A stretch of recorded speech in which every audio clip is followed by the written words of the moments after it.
All right, guys. So everybody's heard our fearless leader say this. We're about to go into a dark winter. A dark winter. We're still facing a very dark winter. There are now nearly... We remain in a very dark winter. Right. Dark winter, dark winter. And then Texas goes dark. I don't know about you guys, but that was just kind of weird for me. But you know, I was like, maybe it's a coincidence. Who knows? And then I'm chilling, just minding my business. And what do I hear in the background? This. In 2001, a real-world exercise tested the emergency response to a bioterror attack on the continental United States. The operation was called Dark Winter. Within just a few days, the simulation spiraled out of control.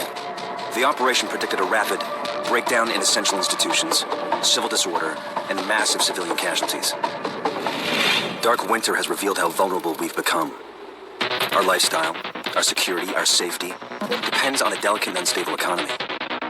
We've created a system so complicated that we no longer understand how to control it. Oil, power, shipping, transport. We live in a complex world. And the more complex it gets, the more fragile it becomes. The system is built on a global supply chain that gets things where they're needed, just in time. We've created a house of cards. Remove just one, and everything falls apart. And what's fueling this system? Money. Americans can spend $90 billion in a single day of shopping. Last year, 200 million people swarmed their local stores on November 23rd. We call that day Black Friday. Did you know that a flu virus can survive on the surface of a banknote for up to 17 days? One day there will be a pandemic. It could begin during the crush of Black Friday sales. A pathogen will jump from tainted banknotes to human skin, onto food, toys, children, and loved ones. By the time patient zero feels the first sore throat, millions of people will already be infected. From this point, the breakdown will happen fast. Day 1, hospitals will reach capacity. Panic will strike. Day 2, quarantine zones will be established. Resources will be rationed. Transport will go into lockdown. Day 3, international trade will stop. The oil will dry up. The stock market will collapse. Day 4, the power will fail. The shelves will be empty. The taps will run dry. And once hunger and despair take hold, people will do anything for survival. By day 5, everyone will be a potential threat. In 2007, a new presidential directive was signed quietly into law. This maps out the government's response to a crisis, a plan to cope with a real dark winter. It is known as Directive 51. There are rumors of shadow agencies, sleeper cells, covert agents, but nothing can be confirmed. Our complex world is primed for breakdown. And once the chaos strikes, There won't be reason. I know, right? So that's kind of, that was cool, right? But what if, I don't know, let's look into this. Well, slap me on the ass and call me pretty. It's a real thing. Dark Winter Bioterrorism Exercise, Andrews Air Force Base, June 22nd and 23rd, 2001. I downloaded it, all 44 pages. It's a interesting read. It's like basically like Event 201, but different. But it's a similar type thing. Smallpox, huh? That's really attractive, isn't it? Yeah, you should read it. You can download it as well. Go to Scribd, SCRIBD.com. Just look it up.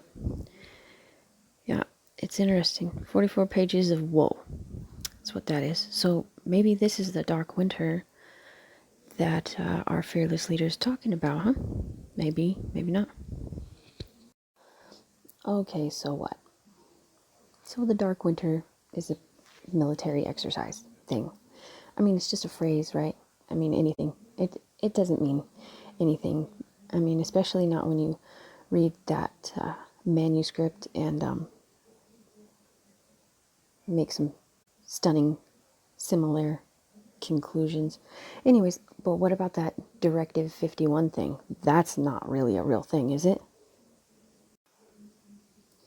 Well, my name is not Pinocchio, so you bet your ass it's a real thing. Son of a gun. You can also get this on Scribd or, dang it, I don't remember the one that I got it at. Or I assume it's on Scribd. I got this, at the Department of Homeland Security, I think. Anyways, it is called the National Security Presidential Directive 51, or NSPD 51, or Homeland Security Presidential Directive 20, HSPD 20. And this subject is the National Continuation Policy. Purpose: this directive establishes a comprehensive national policy on the continuation of the federal government structures and operations, and a single national continuation coordinator responsible for coordinating the development and implementation of federal continuation policies. This policy establishes national essential functions, prescribes continuation requirements for all executive departments and agencies, and provides guidance for state, local, territorial, and tribal governments and private sector organizations in order to ensure a comprehensive and integrated national continuation program that will enhance the credibility of our national security posture and enable a more rapid, effective response and recovery from a national emergency. So yeah, gives some definitions and then goes into policy. You guys should definitely read it. It's pretty interesting. So I don't know what, if anything, if these things tie together or if I'm just being a crazy person. It's entirely plausible. But if nothing else, both of these documents are interesting reads, and I highly recommend them. Also, the video game trailer is The Division by Tom Clancy.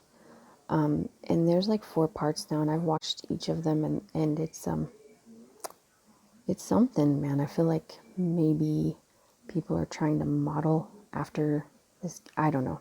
I don't know. Just check it out. It's interesting if you have time. If not, maybe I'll make another video about it. I don't really know.